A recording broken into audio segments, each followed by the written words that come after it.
กองทัพปัตตานีลาวได้จัดตั้งกำลังไปช่วยเหลือปัตตานีอยู่ที่เมืองเจ้าแซ่แขวงบันดาเลของประเทศเมียนมาจากเหตุการณ์แผ่นดินไหว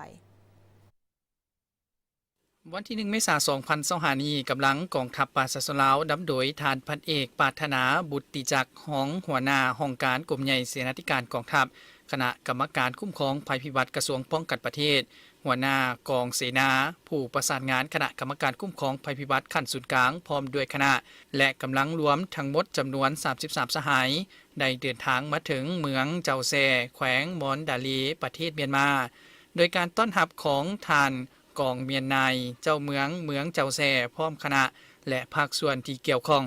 ท่านกองเมียนนายได้รายงานสภาพความเสียหายจากเหตุการณ์แผ่นดินไหวของเมืองโดยย่อซึ่งเหตุการณ์ดังกล่าวได้เกิดขึ้นในเวลาประมาณ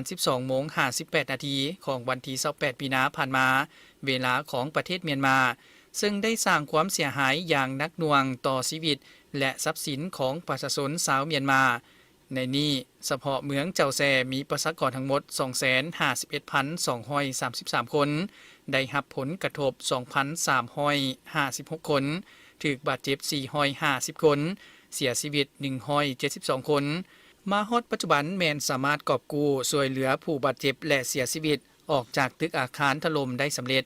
ส่วนมูลค่าความเสียหายแมนยังบ่สามารถประเมินค่าได้จากนั้นคณะทั้งสองฝ่ายก็ได้ปรึกษาหารือแลกเปลี่ยนความคิดเห็นร่วมกัน